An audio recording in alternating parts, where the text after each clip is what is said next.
Hello बच्चों, स्वागत है आप सभी का हमारे YouTube चैनल टॉपर पाठशाला में। तो आज हम डिस्कस करेंगे क्लास 10th के अलंकार चैप्टर को। तो आइए समझते हैं अलंकार होता क्या है, उसके बारे में जानेंगे, उसके भेदों को जानेंगे। तो आइए शुरू करते हैं अलंकार।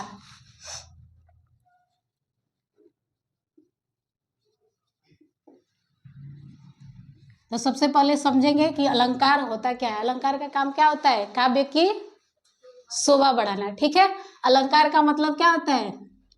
आभूषण। ठीक है,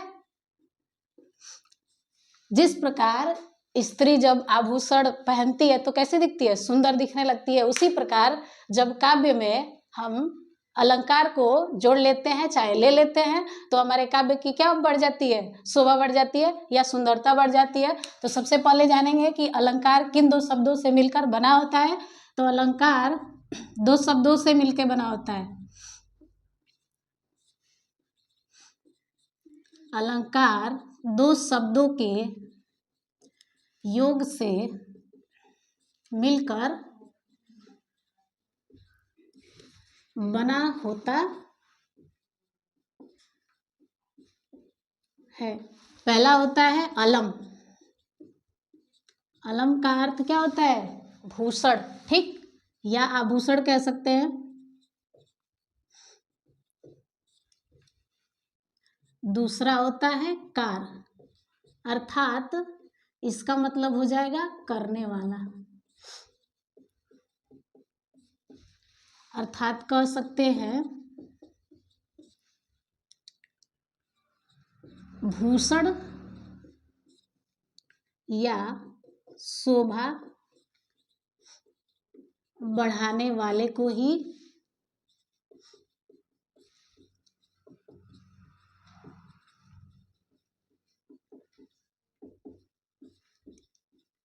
कहते हैं। यानी कह सकते हैं काव्य की शोभा बढ़ाने वाले तत्वों को ही क्या कहते हैं? अलंकार कहते हैं। ठीक है, आगे देखते हैं अलंकार के कितने भेद होते हैं। तो अलंकार के दो भेद होते हैं। भेद कहेगा तो दो, तो लिख लेते हैं अलंकार के भेद। अलंकार के दो भेद होते हैं। पहला होता है शब्दालंकार,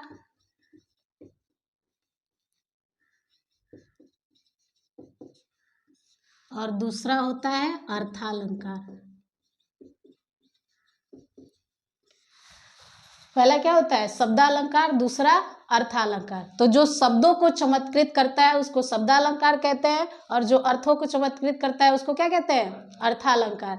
हमको सिलेबस में क्लास 10th के यूपी बोर्ड के सिलेबस में केवल यही पढ़ना है, अर्थालंकार। ठीक है, जिसमें उपमा, रूपक और उत्प्रेक्षा पढ़ना है। ठीक है, तो पहले हम इसको पढ़ लेते हैं, फिर इसको पढ़ेंगे। ठीक है, तो इसको शब्दालंकार किसे कहेंगे? जो शब्दों को चमत्कृत करे, शब्दों के अर्थ के आधार पे, उसको क्या कहेंगे? शब्दालंकार। और जो अर्थों को चमत्कृत करे काव्य में, उसको कहेंगे अर्थालंकार। तो इसको हम मिटा दे, मिटा देना। ठीक है, कुछ दिए ही नहीं है।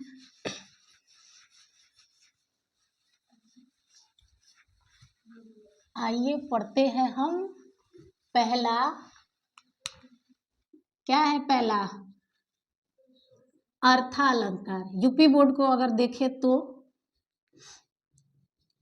अर्थालंकार।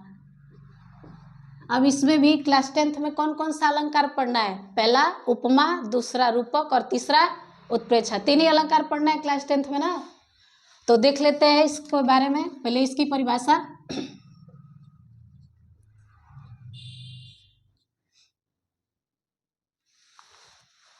अलंकार में क्या होगा?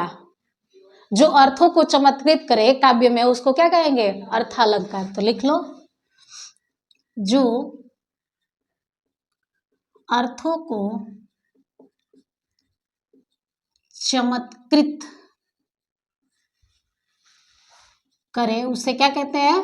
अर्थालंकार। अब चमत्कृत करना का मतलब उसके गुणों का पता किससे चलेगा? जब हम उसका अर्थ निकालेंगे तब पता चलेगा। अब इसमें आता है कौन कौन सा पढ़ना है यूपी बोर्ड में? उपमा, रूपक और उत्प्रेक्षा। तो सबसे पहले हम इसके भेद में उपमा अलंकार को पढ़ते हैं। बहुत सारे भेद होते हैं, लेकिन तीन ही यूपी बोर्ड में पढ़ना है, तो तीन ही को हम पढ़ेंगे। तो पहला लिख लो, भेद में पहला उपमा अलंकार।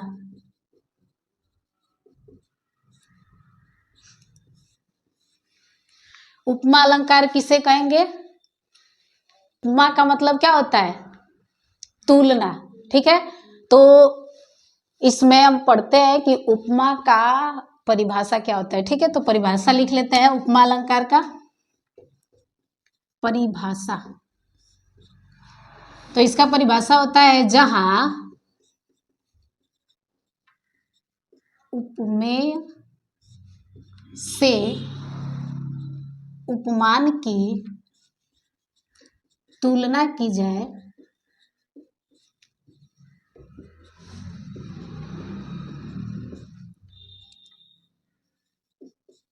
वहां कौन सा अलंकार होगा? उपमा अलंकार।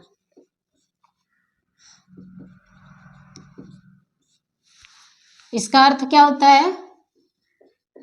अर्थ होता है इसका तुलना। उपमा अलंकार का अर्थ क्या होता है? तुलना। तो इसकी परिभाषा हो जाएगी जहां उपमेय से उपमान की तुलना की जाए वहां पे कौन सा अलंकार होता है? उपमा अलंकार। उपमा का अर्थ ही होता है क्या? तुलना। हम एक वस्तु से दूसरी वस्तु की तुलना करते हैं, वहीं पे क्या हो जाता है? उपमा अलंकार। ठीक है, आगे पढ़ेंगे अभी। हाँ, तो जैसे कह दे, एक उदाहरण देख लेते हैं। उदाहरण में कैसे तुलना पता चलेगी? तो उदाहरण में देखेंगे, मुख चंद्रमा के समान सुंदर है। मुख कैसा है? चंद्रमा के समान सुंदर है। तो यहाँ पे जो हमारा चेहरा है वो किसके समान, किससे तुलना की जा रही है? चंद्रमा से तुलना की जा रही है ना, कि जो हमारा मुख है वो किसके समान है? चंद्रमा के समान है। ठीक है, तो यहाँ पे क्या हो जाएगा? मुख जो हो जाएगा वो उपमेय हो जाएगा। क्या होगा? और जिससे तुलना की जा रही है वो उपमान। ठीक है, तो यहाँ पे एक हमने उदाहरण लिया, मुख चंद्रमा के समान है, यानी जो मुख है, हमारे मुख की तुलना किससे की जा रही है? चंद्रमा से।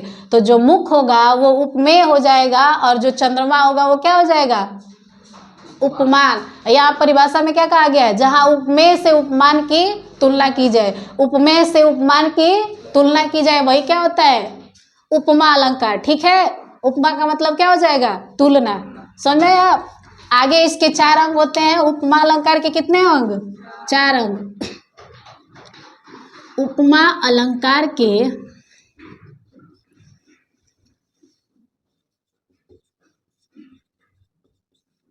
4 अंग होते हैं। उपमा अलंकार के कितने अंग? 4 अंग होते हैं। पहला होता है उपमेय,